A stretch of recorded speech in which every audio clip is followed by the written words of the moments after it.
afternoon or morning, depending on where in the world you are.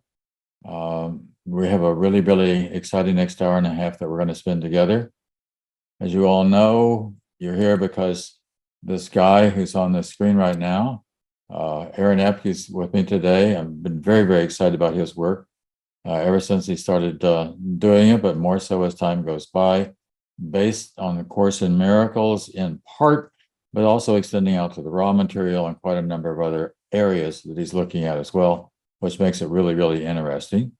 Grew up in as a preacher's son out in California, a preacher's boy, and he's just doing the greatest work. I'll talk more about it as we go into it. Well, hi, Aaron. Hey, John, great to be back with you all. Thanks for having me. Yeah, I love having you back in. This is the third time I think we've been together. Is it? Yeah. I guess you're right. Yeah, it is. Yeah, twice before. So twice this year, actually, once last year. So that's great. I really appreciate the work that you've been doing, your openness and your depth of understanding of Course in Miracles. Plus, the Course is certainly central to all the work that I do essentially, but also I like looking at other things, especially when they coordinate and come in together with the Course and open and expand us into other dimensions as well. So yeah, really, really glad that you're here.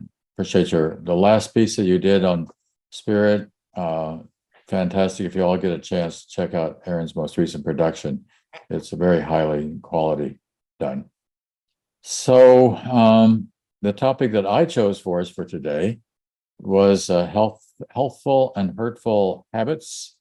And that was after listening to you talk about addictions in one of your previous casts that you've done. So let's dive in here. One of the places I thought we might start is talking about something that you've been talking about, which is lack, also attachment, desire, and control. That was something you'd explained pretty well. So why don't we start with that? And I'm sure that will give us a base for just going from there. Yeah, most definitely will, because this is, really the basis of what the Course teaches about the ego. The Course boils the ego down to the belief in separation. And when I read that years and years ago, it started my gears turning and thinking about, well, what does that mean though, if we believe we're separate? How does that play out in our daily life as living from ego consciousness? And I think the way it first came through for me was really when I started looking at my emotions, because I was heavily suffering from depression for many years, leaving my religion, getting divorced, having my whole worldview inverted upside down. And so I felt like I'd lost these huge aspects of what I called me. Who's Aaron without Christianity? I don't even know who that person is. So there was a lot of depression there. And then some anger would come up, and then a lot of stress and fear would come up. So I started looking at, and asking these questions of why am I suffering so much and what's the answer to my suffering? Came across A Course in Miracles, started picking through it a little bit. And it was really that opening line of nothing real can be threatened that got me hooked on it. Like, this book must have the answers I'm looking for, because I can feel the truth of these words somewhere inside of me. But the belief in separation really made sense to me. And so I started thinking about it, and I said, well, I basically just suffer from these three negative emotions, these three basic emotions, which are sadness, anger, and fear. Flight, fight, and freeze, right? Kind of the animalistic responses to stress. So I said, okay, so if there's really just three negative emotions we suffer from, and yeah, there's lots of variations of each one of those three, but those are the three like root emotions, right? Then if the Course says that all of our suffering is caused from our misperceptions or wrong thinking, then it makes sense that those three emotions, they would be appearing for different reasons, right? Like, when I feel like I've lost a part of myself, why do I feel sad rather than afraid or angry? It's always there's this grief about it. Why? Yeah. So what's the underlying belief that I'm holding? Yeah. And through thinking about that, it became really clear, reading the Course, that the belief in lack is what causes sadness. When I feel sad, it's because I believe I've lost something. So, okay, that makes sense. sometime later, the next belief became clear, which is the Course calls it idol worship. We call it attachment. I like to also just summarize it as outcomes. So my happiness depends on outcomes, on external things. Something out there in the world, the separate world, right, will definitely complete this lack I feel on the inside. And that second belief, my happiness depends on outcomes, will create anger at some point, because as soon as we're attached to an outcome, something's going to block it at some point or interfere with it, and we're going to get really pissed off about it, right? Frustrated, irritated, angry, jealous, whatever, but some kind of anger will be the ego's response to a blocked outcome. And so then the third and final belief came through later of, well, if I'm going to go out into this world of separation and complete myself through gaining lots of pleasurable outcomes, then I'm the doer, right? I'm in control. That's the third belief. I'm acting independently, separately from God, separately from life, and I'm going to make the gears of reality turn in my favor. And that's what causes guilt when something goes wrong, and pride when something goes right. Right. So those are the three beliefs of ego. You could also say the three beliefs of separation, that once I believe I'm separate, I have to believe that I'm lacking. Once I believe I'm lacking, I have to go try and complete that lack with something outside of me. And if I believe I'm going to do that, I have to think I'm the doer, right? So they kind of follow each other along the ego's line of reasoning. Well, the ego's line of reasoning, however, is that the answer is in the world somehow or another. There's this great line in the Course of Miracles: power, fame, money, physical pleasures, to whom do these things belong? It's really, and that's where the ego, that's the first shot, is it's going to go there, but that never works. It just, we're missing the spiritual quality here. We're missing the depth. And so let's go to talking about the depth and how we get in touch with that rather than just the world. The world's never going to give us anything other than what it gives us. I mean, the world I see holds nothing that I want, right? There you go. Right. How simple that is, right? Yeah. Right. Well, to take it deeper would be to understand what the turnarounds are. Yeah. And for me, it became clear that, okay, these are three very subconscious beliefs that are they're behind the curtain, right? I don't ever really know that I'm believing it. It's almost like I've signed a contract with ego long ago that says, you must believe in lack, you must believe in outcomes, you must believe in control.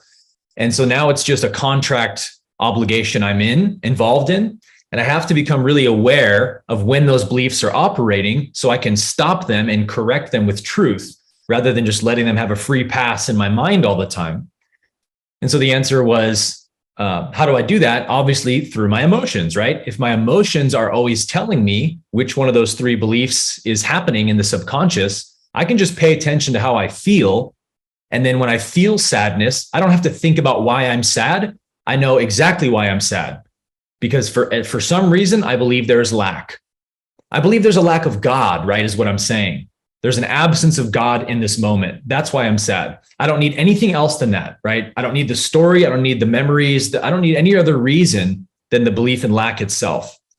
And so I would correct that belief in lack every time I felt sad by repeating a certain line from the Course, which the Course doesn't say it exactly like this, but this is my summary of it. Only what I have not given can ever be lacking. Right. That's a pretty good summary of it. Exactly. Yeah, it says something similar to that. But that's just the remembrance, right? Of, okay, all truth is in me here and now. There is never an absence of God. But if I'm not giving that truth that I want to experience, then how could I experience it? Because I'm the source of that truth. It's in me. So if I don't feel loved, well, then I must not be allowing myself to feel loving. I must not feel loved inside. And therefore, I don't seem to have people in my life who reflect that love. If I feel unworthy of love, my relationships will reflect that I'm unworthy of love, right? So it's not that they're not giving me love, but I'm not giving me love. And we can extrapolate that to any other kind of lack. Sure. So that's the first belief, the correction for the first belief. Second belief of my happiness depends on outcomes is the one I just said, actually. The world I see holds nothing that I want. the world of separate things, separate objects, separate events, that it can't possibly fulfill me. Because if it could, it definitely would have done it by now, right? Right. I've gained plenty of good outcomes in my life, and none of them have given me the peace I'm looking for. So in my 40U classes, I'll summarize it in other ways. Like, what I want is not an outcome. Like, I've got to get these outcomes off the pedestal, because that's what ego is always asking me to chase the next thing, so that I don't become present in the holy instant here and now and feel the presence of God happening within, which is my fulfillment, right? Which is my peace. And then the third one of I'm in control is, I'm sure you would guess which line it is. I need do nothing, right? I need do nothing. I don't need to try and control this situation. In fact, what I need to do is to stop trying to control it, because God's will has already been accomplished, says the Course.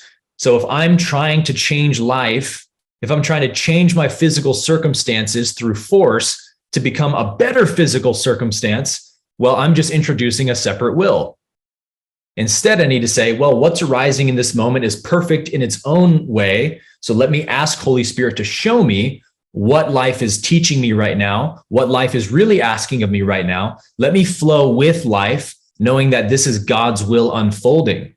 Let me not make it my enemy, right? And think that, oh, life is going astray here. Reality is making an error that I can correct. It's totally arrogant, right? So I'm not in control. I need do nothing but to trust and surrender. It seems to me, though, a lot of us get caught on that second step. By the second step, I mean, I'm going to get what I want in the world. It's going to give it to me. And they just keep going for it rather than recognizing that that's not working. So that becomes like a negative addiction of some sort, whether it's power, money, fame, any of these things. Exactly. And unless something happens, or some sort of crash and burn experience or something has to wake me up to force me to go deeper and to really, really looking. Years ago, I wrote this book called What is Mysticism? And I based it on some research that was done at Harvard University. And the guy who did the research, he found that mystical experiences appear there's several reasons, but the primary two to start with. Number one, because of a crash and burn experience, they give up.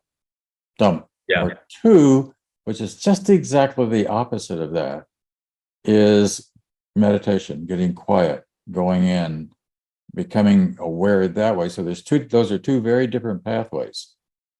One comes as a result of failure, and one comes as a result of realizing that the answer is not in the world, but then getting quiet in order to find the answer. All right. Right. Yes. All right. So then the part of let's talk a little bit about hurtful and helpful habits. So the question is, how do we change our minds, and how do we more than change our minds? How do we actually put this into practice so that we really get what we want, which isn't anything of the world, but heaven, truth, reality, spirit, as you talked about it. All right. Let's talk about that a little bit. Yeah. Well, once we see these three root beliefs, then we see how they create addictions and habits, because, really what is an addiction to something other than, like you said, that perpetual chasing of a certain outcome. I need to have the high or the feeling, the release, the whatever. And the only reason I keep picking up the cigarette or the alcohol or the pornography or whatever it is because I think that it will provide me with the fulfillment that I'm lacking on the inside. If I don't feel lacking, then there can't be an urge to reach for a vice to fulfill myself with, right? Because I don't feel unfulfilled. Right. So that's the root of it all, is that you feel you're lacking, and then you believe something outside of you can fulfill that lack.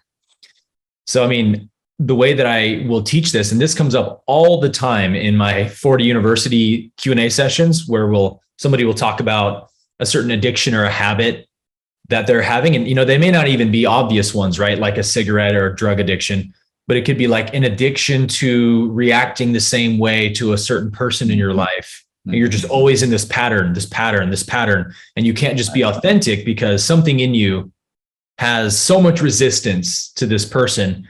And so even that, we could say, is a habit.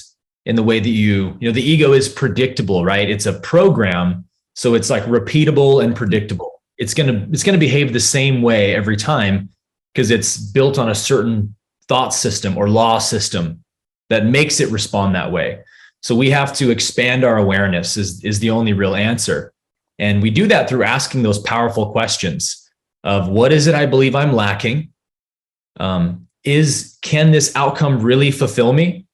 And am I really in control? Like if you're always asking those questions, like you practice this on a daily basis, I'll tell my students, like just using the cigarette analogy example, the first thing we got to do is get the guilt out of the equation. If I'm going to heal this addiction, because the guilt is the identification. Right. I am a cigarette addict. Instead, we can just say, no, I'm the Christ. So the Christ isn't addicted to anything. But the body has an addiction, maybe. So the body's experiencing cigarette addiction. No problem for God. We're not worried about that. So when the addiction surfaces, we're just going to meet it with lots of awareness. So I say, have no resistance inside of you towards grabbing the cigarette. Like, don't guilt yourself about it, but just make sure you ask some powerful questions before you do. Such as, what am I lacking right now that makes me want this cigarette? And just let that sit there for a few minutes or 1 minute, right? And then look at the cigarette. And even as you're smoking it, right? This outcome just can't give me anything I'm looking for. This cigarette will not satisfy me. Like, keep that on the forefront of your mind, because again, the only reason you keep reaching for the cigarette is because your mind believes it can satisfy you, right? Otherwise, you wouldn't reach for it. If you knew it was water that makes you thirsty, you're not going to drink it because you want to be satiated. So when you keep that in front of your awareness, that this cigarette, I could smoke cigarettes for the next 1,000,000 years and I'll be just as miserable in 1,000,000 years as I am right now. It can't possibly fulfill me. Then what happens is the mind starts to drop the need to reach for the cigarette and it looks for something deeper. Once it's convinced that the cigarette doesn't have the answer I'm looking for. So really, addictions proliferate because we're kind of fooling ourselves, right? We're not really investigating what's going on. We feel the urge, we reach for the vice. We feel the urge, we reach for the vice. And the Course says you just need one holy instant, just one instant of bringing Holy Spirit into the equation can start the miracles. Let's talk also about how principle number 5 of the 50 Miracles Principles says miracles are habits. They should not be under conscious control. Consciously controlled miracles can be misguided. In other words, they disintegrate into magic. So what is the element here that really changes the mind, that enables me, I mean, you're already onto it, but further, really changes the mind to the point where I am contented. I have overcome this negative habit. Actually, part of what I'm doing also is creating another helpful habit. Mm-hmm. Right. Yeah, we have to practice those too, just like we practiced the addiction. All right. So what are the helpful habits we might try? Well, going back to the video you mentioned that I posted this week, for me, the number one practice is always practicing oneness. Practice the awareness of oneness, or which you could call spirit if you want. Everything is spirit. Everything is one. Only God is present here. There is never an absence of God here. The mind is always projecting the absence of God in certain ways, even just with labels, right, on objects and things. As soon as we label something, it's an innocent thing. We don't realize that we're blinding ourselves from the awareness of God. But if I see this, rock as rock, which means separate object made of different materials than I am and all this stuff. Over there, I'm over here. I've just introduced so much belief in separation between God and I. And that's why the Course begins, right? The daily lesson saying, nothing I see means anything. I've given everything all the meaning it has. This rock doesn't mean anything. It's like we got to erase the separation labels the mind has put on things if we're going to see oneness in them. Yeah. So it's like, how much time am I spending day by day, hour by hour, moment by moment, turning my eyes away from the world of form and materiality and lifting my eyes to heaven, into the awareness of oneness and feeling the peace and the presence of God happening within. That's how miracles happen. whether it's healing a sickness or shifting a perception, right? It's all the same to the miracle, is that you've got to stop dreaming. You've got to stop making this physical world real and then asking God to come down to your level and heal this physical problem. You know what I mean? It's like God's not in the physical problem. As the Course says, the world as you perceive it cannot have been created by the Father, for the world is not as you see it. God created only the eternal, and everything you see is perishable. Therefore, there must be another world you do not see. That's one of the best quotes in the Course, I think, on this idea here, is that if I think I have a physical problem and I want to use a spiritual law to come down to the physical realm and heal my physical problem, I've got the cart before the horse. I might as well just go to the movies or something, right? Like, I'm off track. Yeah. I can't make God come down to my level because God's not in that level. As the Course says, if God was in the sickness, there wouldn't be sickness. Right. If God was in the lack, there wouldn't be lack, because God is perfect health. God is perfect abundance. So if there seems to be sickness or lack or sin, then it's my mind's belief in separation being outpictured. So in the same way that if I have 3 + 3 = 5, I can't make math come down to my level of ignorance and make 3 + 3 = 5 true, right? The law of math is eternal and unchangeable. So no matter how much I try or I pray or I beg, math won't make 3 + 3 = 5. I have to raise my awareness up to where math is and realize, no, 3 + 3 = 6. And then I realized, oh, there never was a problem in reality in math. Math didn't have the problem. I made the problem in my mind by not understanding math. That's what we do with God, right? We think there's some kind of absence of God happening. And so because we're created like our Creator, as the Course says, my unawareness of God has to become scarcity or sickness or sin, because God is, health, wholeness, and abundance. So if God's not there in my awareness, what else can be there but those false forms of the mind, right? So we got to, in order to change, though, we've got to want to do that. There's got to be something in me that says, the whole Course in Miracles gets started when Bill turns to Helen and says there must be another way. I mean, there has to be some way that we can get along, that we can make this work, that we can make life work. And Helen does this, you're right, I'll help you find it. And the Course is trying to help us to find it. What I'm looking at is, where do we get to the motivation of really wanting to do what this is asking us to do? Yeah. I mean, that's a good question. You got to be tired of suffering. Yeah. That's So really when all we get lazy, we don't have to, we just have a beer and watch TV every night. I mean, exactly. Which is kind of like going to sleep. By not looking, I mean, by not just. Yeah, it's like sleeping. Yeah. It's what is the Bible verse? Seek me and you will find me when you seek me with all of your heart. There you go. It's like your desire for God realization has to overcome all your other desires, or else the universe has to honor your free will about the things you secretly desire more and give you those things until they've exhausted themselves. So there's no judgment in that. Everyone's at a different place. And a lot of people have incarnated here just so they can get through a bunch of karma, right? They need to go experience the sex, drugs, and rock and roll for a few lifetimes to come back empty and wanting and realize, they just didn't do it. And then the prodigal son returns back to the Father's house. So if that's where somebody is, it's all love, all compassion. We've all been there, if not in this lifetime or a previous one, but everybody will come to that point, right? Yeah, I think that's burnt out from suffering. That's one of the good parts of the Course, is this guarantee. In fact, as a Course, you're already there. It's already done. Right. You've already completed this, but you just don't realize it. I mean, right. You haven't woke up enough to see that it's already done. You're already home with the Father. But in the meantime, we got to find our way home. Yeah. Yes, we Helen do. Schuckman actually had this experience once. She said to Jesus, "This Course in Miracles, this thing, it's not working for me." Now, this is Helen saying this is not working. And Jesus said to her, well, why don't you do what I'm asking you to do so you can hear my voice even better? And she could hear the voice.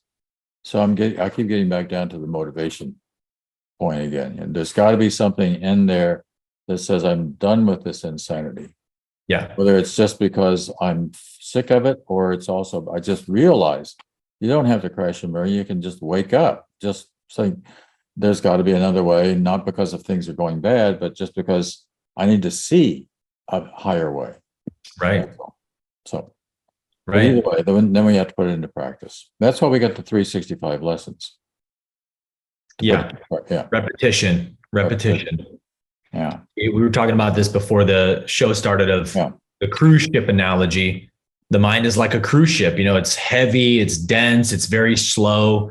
So it usually, and not always, but usually takes quite a bit of time to turn it around 180 degrees, right? Right. So how do we turn that ship is every day, just turn it a little bit more. There you just go. Gently nudging the mind towards truth every day. Right. Eventually, the mind will find satisfaction in these truths. You just have to give it enough experience and because the mind will protest you, right? When we all started the course and it talks about loving your brother and seeing them as your mirror, we all resisted that. We said, I don't want to love my brother. He's a jerk. He's never done anything for me. And so like the ego will protest like that. And you just got to keep turning the ship a little more each day, keep reading the lessons, keep trying to apply them. And eventually a breakthrough will happen. Right. In each one of those little teachings the course gives us, you'll see the truth of it and you'll go, oh, whoa, I guess he actually is my mirror. Wow, I never saw it until just now. And then the mind is actually learning that the truth is on its side and the truth is what it really wants. And then a momentum starts, I think, where once you've proven to yourself that these truths are true and that they do set you free, then you start to develop an inertia, like a spiritual inertia, a desire, a hunger for more truth, more truth, more truth. You want to expand more into this understanding. And then you're actively looking, where can I apply these truths in my life? It becomes a joy. It becomes fun. It becomes exciting every day to heal and shift a little bit more into truth than yesterday. And that's the practicing, right? Yeah. Where we're now practicing applying the truth, which you said the fifth principle of miracles is they have to become habits. They have to be automatic, right? If you're still forcing yourself to try and make a miracle happen, you just don't fully understand the truth yet. So keep applying the truth, and then eventually the miracles will start to happen really as a natural result of the practice. Yeah, I think principle number 4 is miracles are natural as well. Miracles are habits and miracles are natural. They are perfectly natural, right? What's unnatural is the separation, is the division that we add, right? Right. So that's unnatural. So we're in this unnatural condition. Beginning to practice principles will get us back into our natural condition, which is just being the love that we already are, just being home again with God. Just being. Yeah, boy, yeah, just being, period. What's easier than that? Just the spirit. That's it right there, just the being, the presence. I'll go pure presence. It's just, so you're, you feel it, you experience it, you know you're there, but there's really nothing you have to do at that point. By that, I mean, you're sufficiently there that you can continue to hold it. It's like Perlman once said, the difference between an amateur and a professional is that an amateur practices until they get it right. A professional practices until they can't get it wrong. Oh, such a good quote. And that, isn't it? Yeah. So good. And one of the things that's sort of interesting about the Course in Miracles that a lot of people stumble on is that it's lesson 101, for example, is God's will for me is perfect happiness. Okay, the word there is perfect. Perfect happiness? Oh, come on, there's no such thing as perfect happiness. Yeah. Well, was Jesus perfectly happy? Is God happy? I mean, is it complete, in other words? So we are moving toward that completion. And if we really get Christ right, we really get Jesus right, you're Jesus, you're Christ, you're home, you're done, you're cooked, right? And that's the only place you want to be. Now, that's blasphemy to a lot of the outside world, a lot of traditional religion and whatnot. That's absolutely blasphemy. Right. But the truth is, you are the Christ. Right. You Because have they're hearing your body is Christ. You Yeah. know, that's why it's blasphemy to them. Right. No, you're not saying that. You're saying the mind that's there, the spirit that's running the show. Yeah. That's the Christ. Right. Yeah. Yeah. Religion, especially, doesn't have much of an idea of who we are beyond a body, because their belief in the resurrection and going to heaven, There you it's go. your body's going to be resurrected. Your body's going to go to heaven, right? You'll be a body in heaven rather than a body on earth, but you'll always be the body. No. So of course that's blasphemy to say this body is the Christ, because it's not true. It's not, right? No, it's not. The Course is very clear. Heaven is not a place, or it's a condition. It's a kind of an awareness that we have. Yeah. It's not a place. It talks about, there are no streets, there are no cars, there are no stores. Right. All that external stuff that the body's eyes see. Right.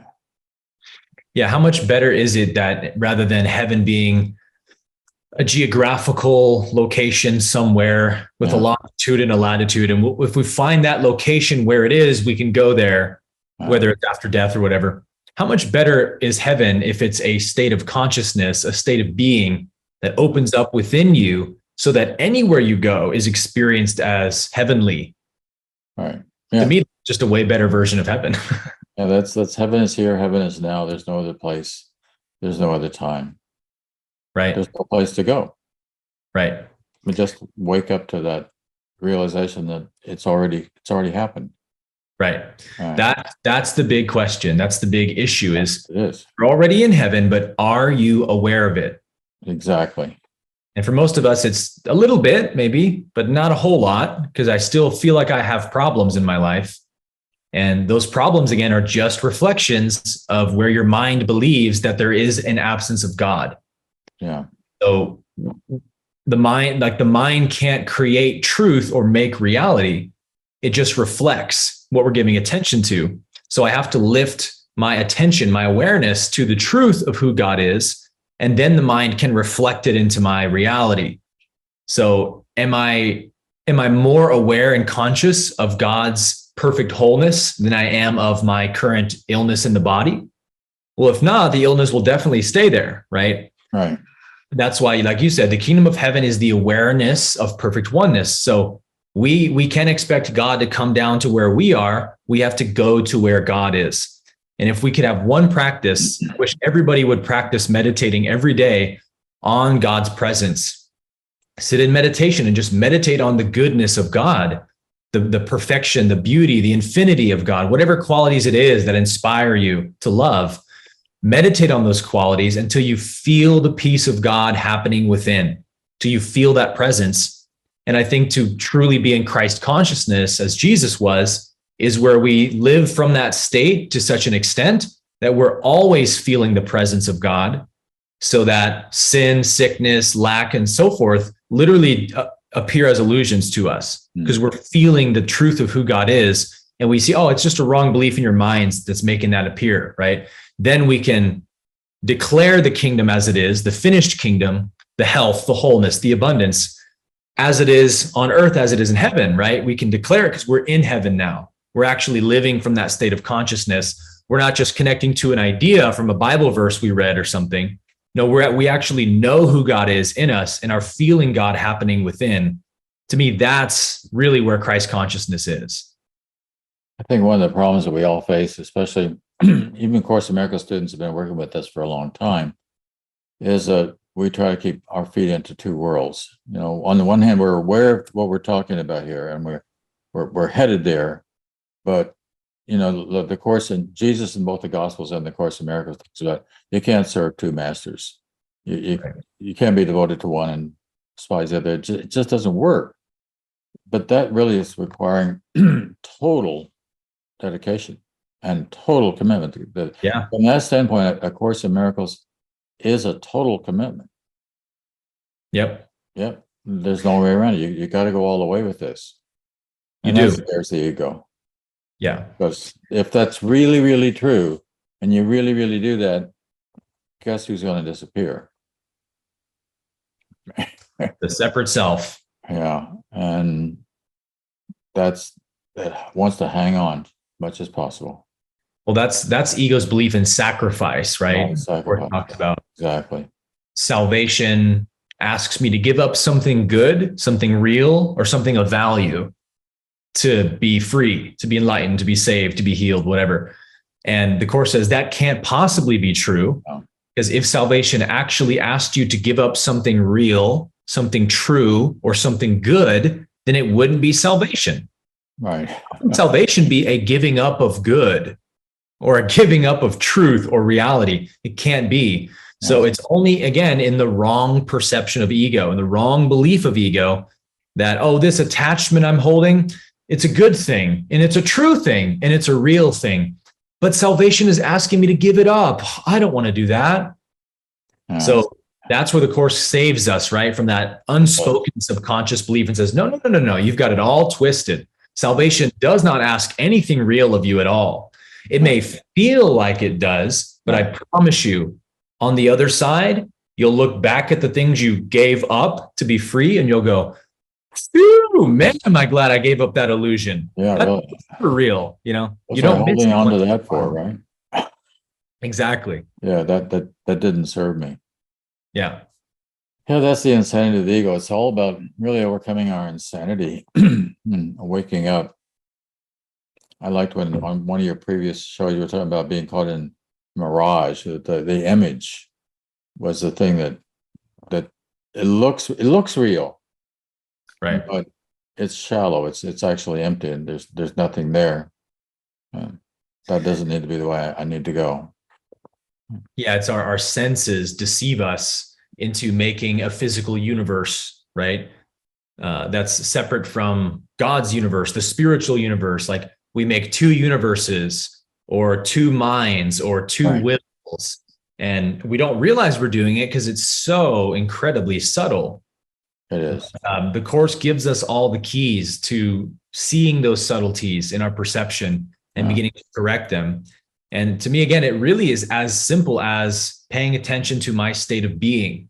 If it's true what the Course says, that I am the Christ, then my state of being is always perfect, always happy, always at peace, always in love, never sees disharmony happening. So if I feel disharmony, if my state of being gets contracted for some reason, which we call suffering, then I know there's a wrong belief happening, a wrong thinking. Easy as that. And then I can just ask Holy Spirit to show me what it is. The little willingness. Perhaps the biggest one is, and you already alluded to it, but it's, I am not a body. I am free, for I am as God created me. I mean, that is so central in the Course. I think that appears like 50 times, that line in the Course. But that's just, oh, come on, and really, you don't ask me to believe that. I mean, it's so obvious that hurt, or whatever it is that the body is making these demands on me, or I'm concerned about how it looks in the mirror, and all that's how it looks in the world. It's such a distraction. This is a real test here. I mean, it's a real school in that sense, right? Yeah. Yeah. It's a gospel you can really sink your teeth into, as I like to say. Yeah, that's true. It really is. Otherwise, you kind of get caught up. I think the church is having, we both had a lot of experience with church, is that they get caught up in the form of the church and the rules and the regulations and creeds and the dogmas and the institution and the building and all that stuff.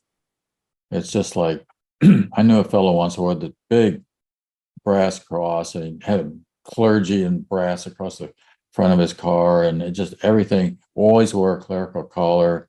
I mean, it's like, I'm not attacking this guy, doesn't matter who he was, but just like this definition of a form that seemed to be the real thing, which it's never the definition of form.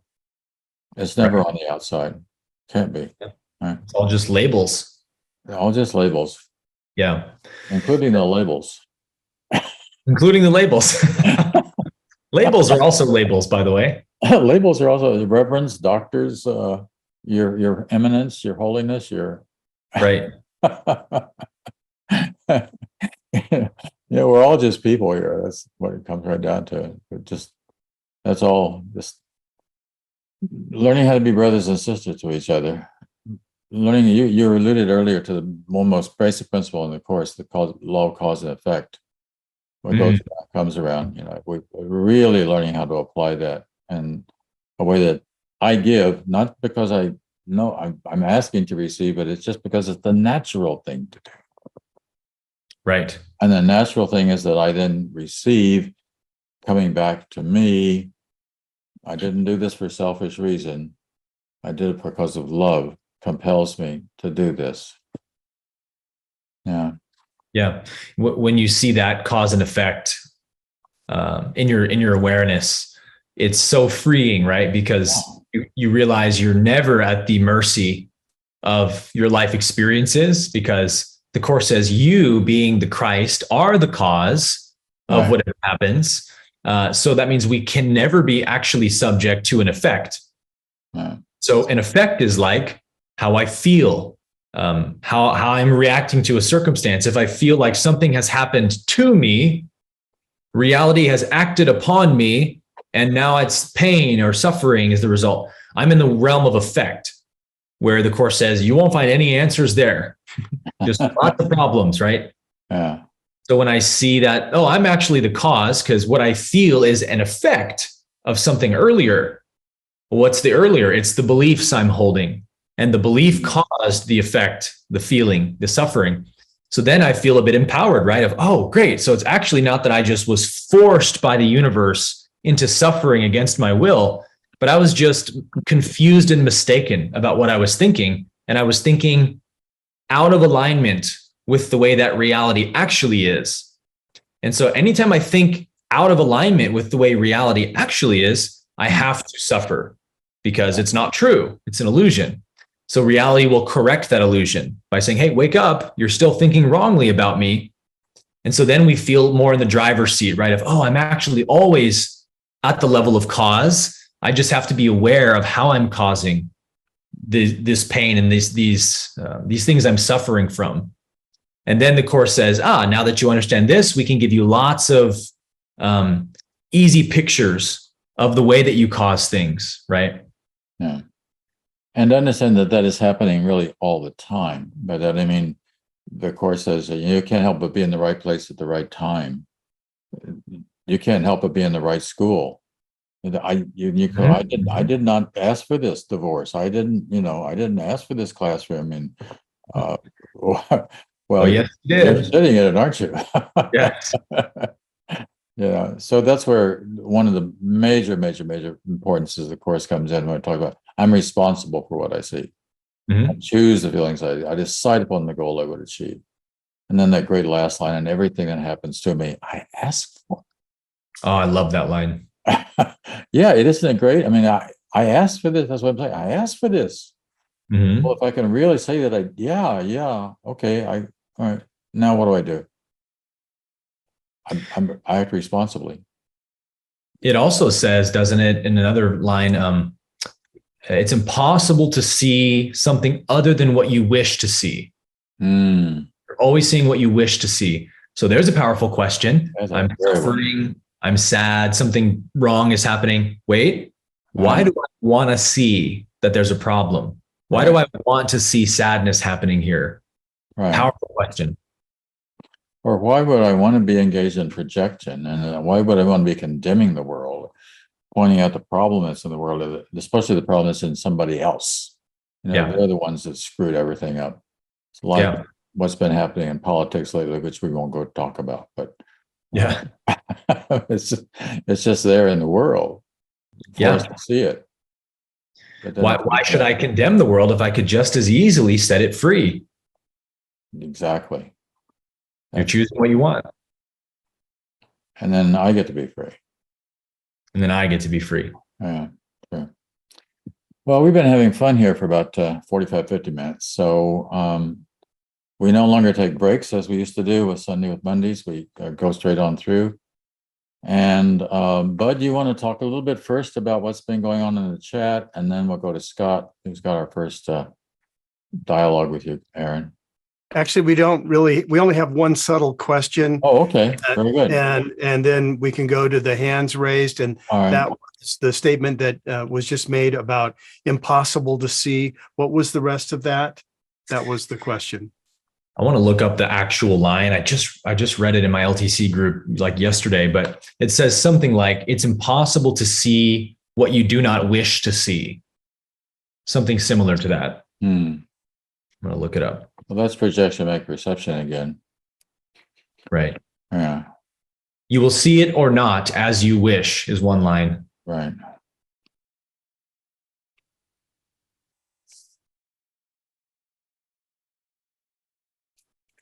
I know that in the course lesson 130 says it's impossible to see two worlds. Yeah. So that's the title of That's lesson one. 130. And that kind of speaks to that entire thing, right? So you've got Very the much. real and the unreal, and we're constantly choosing which one do I want to see. Okay, here it is. There is no world apart from what you wish. Yeah, there you go. Let's just let that sink in for a second. Oh, yeah. There is no world apart from what you wish. And herein lies your ultimate release. Change but your mind on what you want to see, and the world must change accordingly. Right. Ideas leave not their source. Right. So we're making it up. Yes. And we're always making up the world.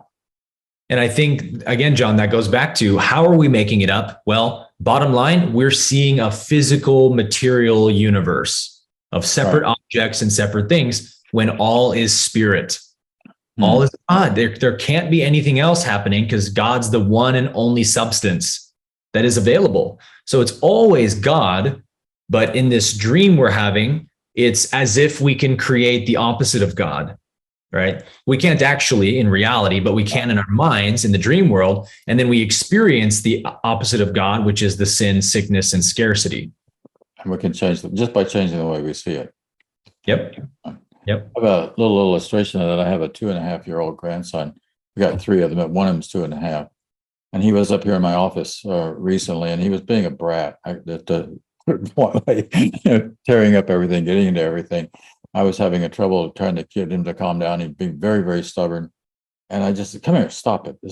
Come sit on Granddad's lap for a while. Just sit here on Granddad's lap, right? And all of a sudden it was changed from being a brat, being this innocent little baby that's here in my lap, and I'm loving this kid. And a moment ago, I wanted to kill him. I didn't really want to kill him. That's an expression of hypothetically. It's just such a simple thing, a simple change of mind. It's just up to us. Yeah. Yeah. And then we can look for those opportunities when we're in the moment where we want to kill them or judge them or attack them, and then say, can I instead choose to see innocence right now? Oh, yeah. They know not what they do. That's what you wish to see in that moment. And you can see it once the desire to see it overtakes the conditioning pattern of the judgment, Right. Seeing the innocence is so important. There's a wonderful line in the Course where it says that innocence is wisdom. Love that line. Innocence is wisdom. Whoa. Yeah, it is when you see it. For it is unaware of evil. Yeah, it's unaware of evil. That's unaware of materiality. It's unaware of the physical realm where evil seems to be happening. Yeah. God's not in that realm. We made that realm up. There isn't the physical universe. There's just the spiritual universe, spirit. Right? Yeah. That's what your most recent film is showing that you put out. Let's go to Scott and Lynn and Lisa. Thank you. This is a great discussion. Every time Aaron's on, the sparks fly. It's such a good spark. Thinking about helpful and hurtful habits, and I think all of us have chosen the course and committed to it if we're on this call, and and then once we're on this plane, we're still in two worlds. I mean, at least I am. And we kind of we could stay here for a lot of worldly time. And I think that's something where a lot of us kind of have a little bit of suffering or a lot of it, and then you kind of vacillate between the two. Yeah. And so this is a really helpful discussion in that. And so I was, as you were talking, I've had this quote that I've had for many years, and it's by Krishnamurti. It is no measure of health to be well adjusted to a profoundly sick society. Mm. And I always hung on to that one. Yeah. And then I was thinking about it during the discussion, and I thought, okay, well, turn that the other way. And so then I came up with, it is a measure of health to be well adjusted to the Holy Spirit. Mm. Yeah. And I don't know the context. Maybe he said that at some point after that, but it was really helpful. And then and of course, what Ken Wapnick used to also always say that Aaron just said is, ideas leave not their source. And Ken Wapnick probably said that a million times. All of this. And that's a real powerful one to always remember as we're going through our days, and being caught in these two worlds, to realize and ask ourselves, where does this come from? If the ideas do not leave their source, we can easily decide what is true and what is not true. But thank you. Right. Thank you. Sure. I like to say, in conjunction with ideas leave not their source, I only ever see my own state of being. Is really what that means, right? I only ever see my own state of being.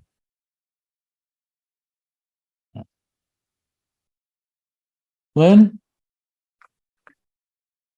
Oh, how wonderful. I definitely feel Christ's presence. Definitely my two favorite people here. I was feeling bad, and I'm not used to feeling bad. I'm totally devoted, to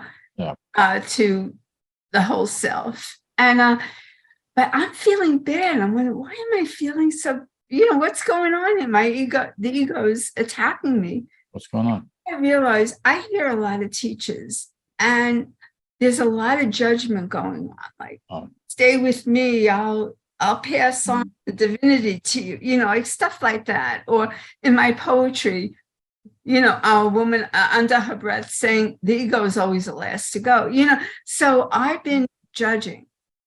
And because of that, I've been judging me, and, malicious and vicious. Mm. And Holy Spirit looks on the love. That's all. The teacher who's, transmitting might be transmitting to other people, even though I don't feel it. But it got me poetry anyway. It allowed me to, I appreciate challenges when they're opportunities. Good. Challenges are opportunities. Right. So, I wrote this one. Let the love I am be through all, as core is known, despite of pangs.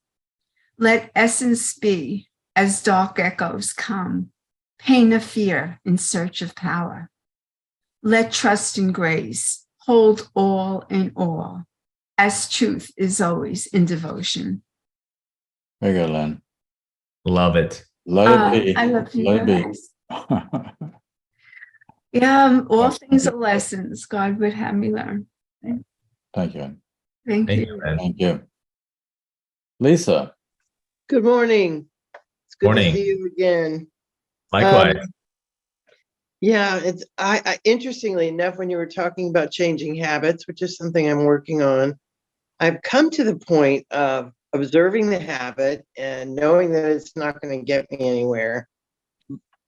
I'm going backwards because I haven't quite let go of the judgment yet, which is kind of Yeah. odd when you think about it. That's a but key. I'm calmer about it. So maybe I am letting go of some of the judgment anyway. I'm just, I'm making better choices.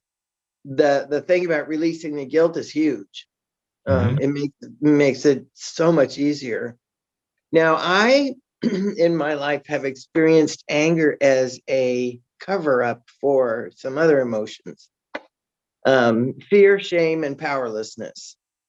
And so anger isn't really one emotion to me. It's, and the reason I've been feeling that way is because when I can get to the root emotion, the fear, the shame, the powerlessness, the anger dissipates.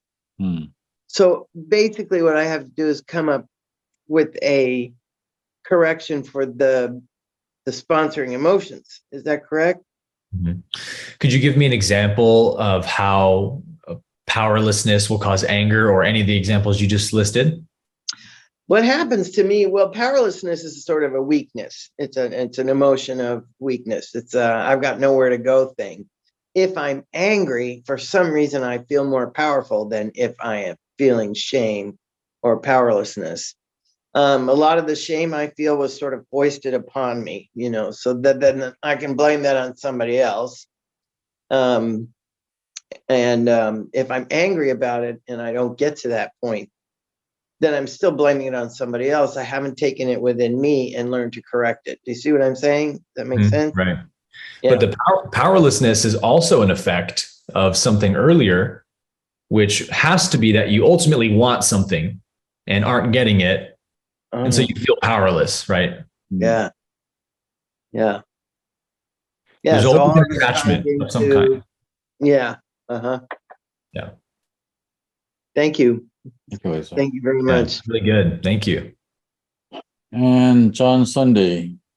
Hi, everybody. Hi, Aaron. It's not Hey, nice. John. So nice to see you again. Great to see you again as well. Yeah, it's just a lovely that idea you just said. Ideas leave not their source, because I never got that understood from the perspective that you made, and I wonder if you can amplify it a bit, because I always thought it was like ideas like the leave not their source was something from God, those ideas, but I never attributed it to I see only my own state of being, and so that's quite a revelation. So I'm really happy about that. It really, the light bulb went off, because when we come to ideation, it's kind of, there's only one ideation really. And on this plane, I can choose between Holy Spirit and ego. And I think that's what you're referring to. And I don't know if you have any more to say on that, but I just want to acknowledge you for that. It's a really light bulb moment for me that, I only ever see my own state of being, because I had never even thought of it along those lines, that quote anyway. And I heard Ken Wapnick say it many times, for God's sakes. That's the problem sometimes, right? Is we've heard the same thing so many times that we have this relationship to it as another label, and we don't really know the truth of what it's pointing to. I like to look at the law of harmonic resonance in music. The laws of nature tell us everything about how the mind works, really. So if I have a drum that's tuned to a D flat or something, and then somebody strums a D flat on the guitar or the piano really loudly, and then mutes it, we'll hear that the drum is to that harmony, right? Because the D flat in the guitar or the piano triggered the D flat in the drum. So if I am feeling upset at what someone else just did to me or something, that's because there's a D flat in me somewhere. There's a belief of upsetness towards somebody else in me, right? It's going to trigger what's in me. And so I can't feel it or see it unless it's already in me to begin with. When I heal it and transcend it, when someone strikes a D flat at me and I have no more D flat notes left in me, then I just feel this compassion for them, because I understand what it's like to have D flats in you, right? It's not fun. And so there's empathy there rather than a return of a judgment of some kind. So that to me is the ideas leave not their source. Everything has its being in me. So I can't experience it if it's not in me. Thank you very much. Thank you very much. Thank you, John. It's all in us, and it's all there, and it's all it's all right here, and it's all right now. John, when he came on, John just said, it's a really lovely idea that ideas leave not their source. And I thought, well, that must be very lovely then, doesn't it? Yeah. Right. Cool. Anybody else want to share with us a bit? The avenue that I keep pushing us toward is the practical application of all these principles that we're learning, so that they really become real in our lives, and not just as an idea, Yeah. but as a practice that enables me to do something you were talking about earlier, which is to be able to hold this vision. It's really a vision with consistency, up to the point where I can look in the mirror and see the Christ.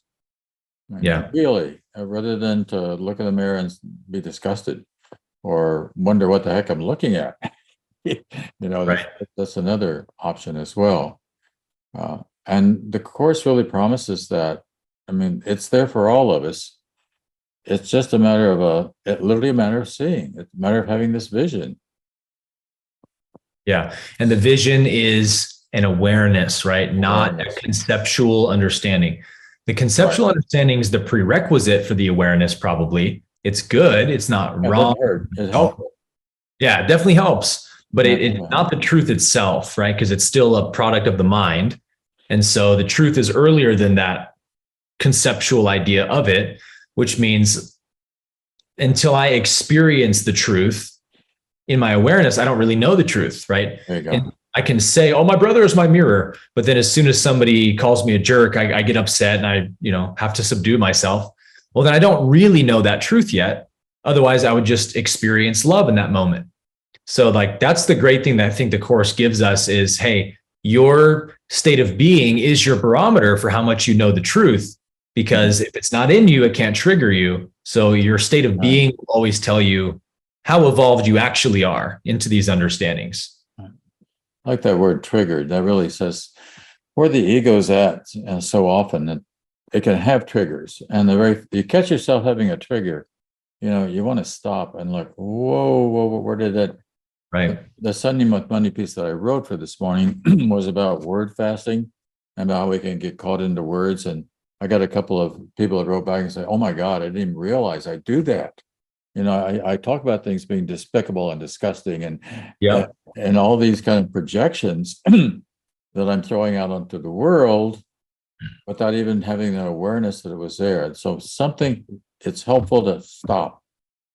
That's what the Course is for. That's what the 360 lessons are for. To stop, make a decision. I'm going in the other way. Yeah. Changing. And then holding that with consistency. And as you said earlier, the simple point is practice. I practice living this way until it is such a reality that there isn't any other reality. Right. Yeah. That's the turning the cruise ship analogies. There you go. Same analogy.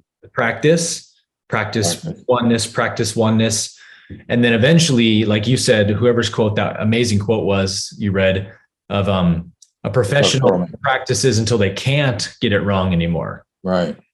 To me, that's it. It's like, I want to keep practicing these truths until I actually lose the ability to feel judging towards others. There you go. That's what I'm looking for. I think that's the state. Well, that's the state Jesus was in. That's the state Jesus is in. There really is no judgment, for example. I mean, if I find myself slipping into judgment, even for a moment, I want to stop and think, whoa, that's not the door I want to open. Let me look deeper inside me before I make any kind of statement at all. Right. Yeah. It is difficult when you consider the fact, as the Course is very clear, this is an insane world. And it doesn't take much looking around. All you got to do is look at the news. Yep. To become clear of how much it is. But also just to know I don't have to participate in that insanity. I don't have to be making projections onto the world. That's playing the world's game. And so much of the Course is just about enabling us to stop, to see the game and to see the play, and just say, I'm not playing. Mm-hmm. Yeah, I'm just this. I'm not going to go there because that's insanity to go there. Right. Exactly, man. Like we have to be very adjusted to this idea that if I'm thinking anything judgmental about the world, I'm adding more insanity to it. Yeah. I can't say, oh, people, the political left and the political right, they're just so divided. All they do is argue. But then like I'm thinking about them as if they're annoying because they argue all the time. I'm still adding an attack thought. I'm still at war with reality. What I want to be able to see is, oh, those people have absolutely no choice but to do what they're doing. They have to behave that way because they think they're separate. So they're really behaving perfectly in that sense that, like I'll tell my students sometimes when they ask about like big problems in the world, like genocide or drug trafficking or child trafficking, how do these things happen if all is perfect? And I say, well, do you think, this is the only question you need to ask, do you think that those people who traffic children or commit genocide or whatever, do you think they could do those acts if they were completely aware of the oneness of God? If that was fully in their awareness, could they do that stuff? And you just have to laugh because you're like, well, of course not. Yeah, they couldn't even conceive of doing such a thing. So then it's like, exactly. So why are you judging them for doing it? Exactly. Obviously not aware, right? Yeah, here we are just compounding the problem, right? Yep. Yeah. To judge the murderer is to create the murderer. Yeah. Just saying, oh yeah, I also agree with your perception of yourself that you're a murderer. I agree too. I hate you. You're a murderer. That's not going to help. I spent quite a few years working as a teacher in prison. And it was so good for me to get to know some of these guys. I didn't know the crime. We were not supposed to know the crime. So just to get them straight across, just as a human being. And okay, made a terrible mistake somewhere along the way. Otherwise, he wouldn't be here right now. But there's a real spirit in there. There's a beautiful person in there.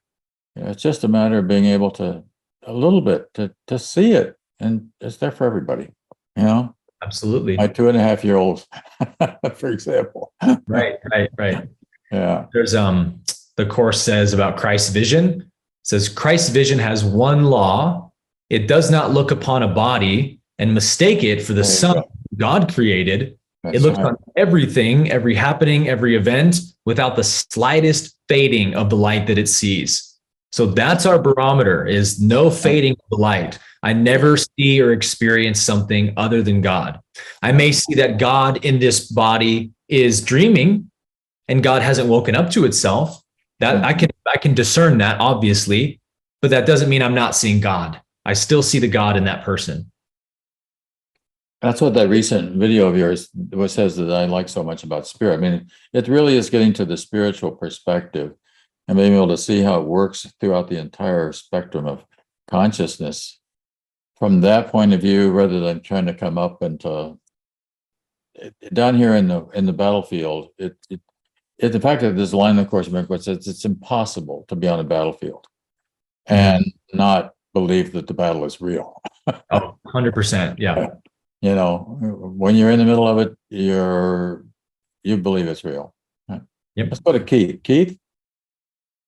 We do have a question in chat. Okay. Yeah. Go ahead. But that's okay. We'll get Keith. Okay. I was just bringing up when you're talking about genocide and judging people on that, and I came to me on the text, and Ken Wapnick is always hitting people over the head with this, as he says, and it says, if you can be hurt by anything, you see a picture of your secret wishes, nothing more than this. And in your suffering of any kind, you see your own concealed desire to kill. Whoa. So good. Yeah. Heavy duty, but real. Yeah, I know. People sort of don't touch on that much. No. I mean, that's not really that hard to see when we think about things like genocide or war. Yes. We immediately say, somebody go kill that guy who's doing that. Yeah, Get rid of him. exactly. All on CNN. You see all the wars going on. Yeah. Yeah. Very good. Bud? Thank you, Keith. So the question is on your favorite topic, Aaron, asking you to speak more about ideas leave not their source, as in we as Christ are an idea in the mind of God and are not separate persons, and even more, how to live from that awareness. Mhm. That is the question, how to live from that awareness. The idea is that we are the Christ is God's idea of perfect man, let's say. So Jesus was one who demonstrated the perfect idea of what man can be in heaven in its most perfected state of awareness. So we're all the Christ in that we all have that perfect self. We're all a perfect being in heaven here and now, but we're not aware of it. So we need to raise our awareness. That's what the course is doing. And the course says you raise your awareness by correcting misperceptions. Misperceptions are like little anchors holding you down on the land when you're trying to rise up into the air. They're keeping you weighted down. So you got to correct them. And so again, the practical application of how do I live from this awareness is be aware of what's blocking you from being in that knowledge. What's blocking you from that awareness in this moment? A wrong idea, a wrong belief of who you are, a belief that there's an absence of God in my experience.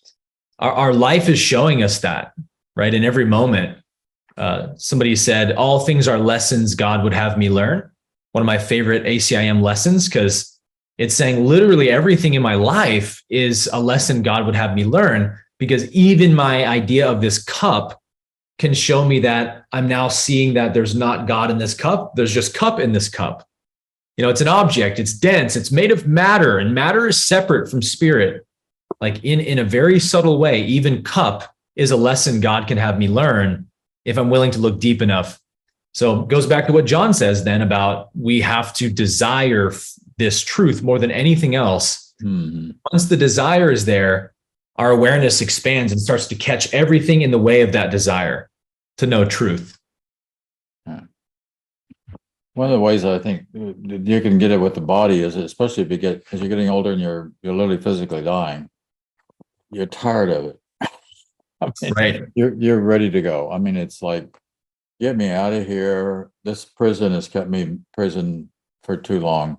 Yeah. And I'm happy to go. I'm ready to go. I want to go. I mean, that's beautiful when it gets to that point. But we all want to go home now. I don't mean die. I mean, wake up. And why wait for heaven? That's another line from A Course in Miracles. Yeah. Love that line, man. Heaven is here, heaven is now. It really is. Yeah, true. Len, you had something more to share? Oh, this is wonderful. Could I share one more poem? It's the last, I promise. No, I'm not gonna let you do it. It really, you know, I love it. I love Let's hear it. our minds are connected. There you go. This helped me make the decision about what I was talking about before, about, you know, I think of Karen Drucker's song, "Thank you for this day, Spirit. Thank you for this day." When ego tries to come in, thank you for this day, Spirit. Of course. Okay. Well, I wrote this poem last night. Last night. Yeah. May persona come to welcome arms, dissolve in them and be free. Let forgiveness breathe as sin is seen, just as the remedy is in the poison. Thoughts of self-hatred come at me fierce in attempts to clutch on any story. I cower at a taste remembered, bullies enshewed in sight of now. But not alone, love will not leave, as grace embraces everything. Isn't that sweet? Yeah, it's nice to see how our minds do kind of synchronize and we end up moving in the same directions and thinking about the same stuff, because we're all students of the course here. We're all waking up and we're seeing it. And what we're doing is just providing testimony to the fact that, oh, I have this insight, or I've got this insight, or well, that I had that insight, and now let me combine it with yours, and you know, here we are sharing this really wonderful adventure of awakening. That's what really, really exciting. I think we may not be there yet and in some sort of 100% form, but we know we're going home. We're going home. And there's a pull that's pulling us. The closer we get, it's like a magnet. you know. We're all Thank you surfing so the same wave. Pardon? I said we're all surfing the same wave. Oh, all serving, yeah, exactly. We're all serving the same way. That'd be another way of saying exactly the same thing. And getting closer and closer. This is so exciting. Aaron, let me ask you about, you know, you've been so involved in all this work in the past, just like 5 or 6 years or so in particular, but I mean prior to that too, I suppose. But do you see an awakening going on in consciousness? I mean, can you experience it? Do you see it happening in the larger context? Just reflect on that for a moment. Yeah. Whew, man. Oh. I feel like consciousness is expanding at such an intense rate right now. You can almost feel it physically. It feels like the amount of people in the world waking up to basic spiritual truths of like, hey, we're all connected. We should love one another. We shouldn't feed systems of abuse and stuff. That's happening on such a massive scale on this planet right now due to the pandemic and all this stuff. Yeah. That I feel like you can almost feel the planet shifting underneath your feet, you know? So to me, I'm just thrilled to see the awakening that is happening on this planet. But as we know, with awakenings comes a lot of dark nights, you know, that you have to deal with, your shadows and your demons and your unfinished business. And so humanity, while it's waking up so rapidly, it's also having its own kind of dark night of the soul right now, Right. where all those illusions of our separation has to come to the surface and be seen in its full 3D technicolor, and then be rejected by us as untrue. And then we have to consciously choose truth in its place, which is that we're all one, we're not separate, and so on and so forth. So it's a beautiful time to be alive, amazing time, and a pretty challenging time, which is fun. It's getting faster because it's exponential. And because it's exponential, it's getting moving quicker. But you're right, I think too, when we see the war, when we see the COVID, when we see political disharmony, all that sort of stuff, that's just part of it. Yep, it is. And that's okay. And we have to wake up from that stuff too. And we will. Yeah. Let me just not feel upset, angry, judgmental, etc. at what's happening. Let me only see it with compassion, no matter what it is. Even the worst atrocities we see, I can't judge those people who are doing those things or adding more of that vibration on the planet. Let me see everything through heaven's eyes. Let me see everything with forgiveness, and let God do the rest. You know, it's not up to me to change those people who are doing those bad things. It's up to me to forgive them and see them as God sees them. And then God creates the change that happens. Right. All the way. By all the way, I mean beyond even, well, these bodies. this world, space, and this time, which a lot of us can be so frightened of, but I don't think there's any need for that. Let's go to John Sunday again. Hey, John. I just want to say, John, that this, it's really amazing, because I was just gonna acknowledge you for putting these shows on, and by bringing us here and all these people as an awareness elevation project. And then you brought up the thing itself, but I just want to say, and use my voice to say how super grateful I am to you, John Mundy, and Aaron, and all the people that showed up here, because they're all fueling this growth. And I'm it's a huge, big deal for me to be a participant here, and that's what I wanted to say. So, oh, thank you, John, and God bless you. It's a happening, and it's fun to be part of the happening. No doubt about it. It is. It's what we came here for. Yeah, it is, isn't it? And it just gets more exciting all the time. Aaron is one amongst the variety of voices that are out there that are very, very clear and speaking the truth with this kind of impeccable clarity. So we're very near the end of our time. You got a wrap up you'd like to share with folks before we go to our. We always end with the Lord's Prayer from A Course in Miracles. I'll ask somebody to read that for us, but just glad you're here, and good to know you're on the planet. At the same time, we're all on the planet. I just posted in chat Aaron's website, his YouTube site, 4D University, and also much of the raw materials available for free online. And I put the link there to LL Research. They are right at the heart of it. Really good stuff, and definitely worth a read, at least book one, because it tells you a lot all in book one. Cool. Awesome. All right, so let me get the Lord's Prayer on screen. And Lynn, seeing how you're right there in the top screen, you want to read it for us, Lynn? The Lord's Prayer from A Course in Miracles. Forgive us our illusions, Father, and help us to accept our true relationship with you, in which there are no illusions and where none can ever enter. Our holiness is yours. What can there be in us that needs forgiveness when yours is perfect? The sleep of forgetfulness is only the unwillingness to remember your forgiveness and your love. Let us not wander into temptation, for the temptation of the Son of God is not your will.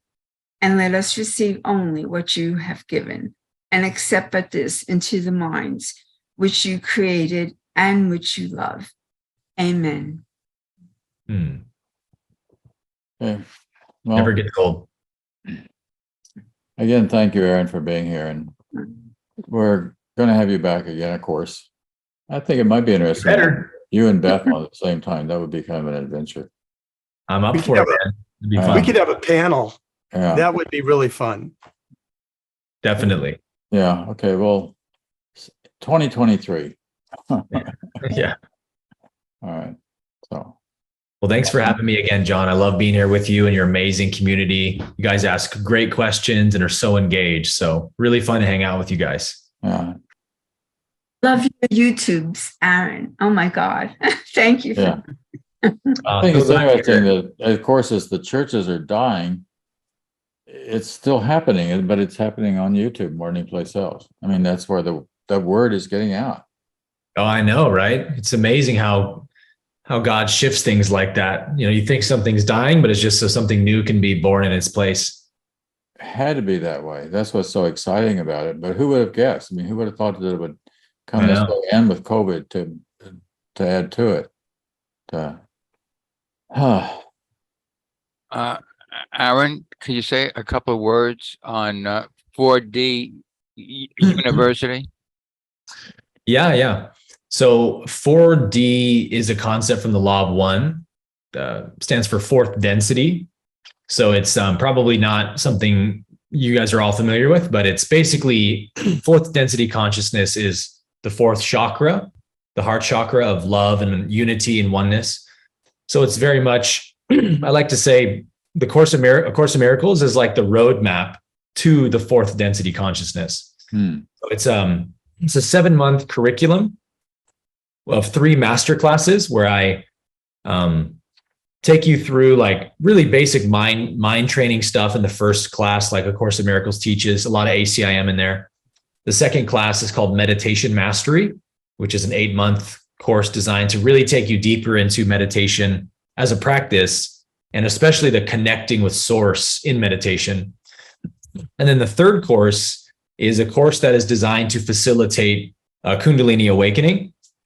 So it's like beginning, intermediate, advanced, sort of in that sense.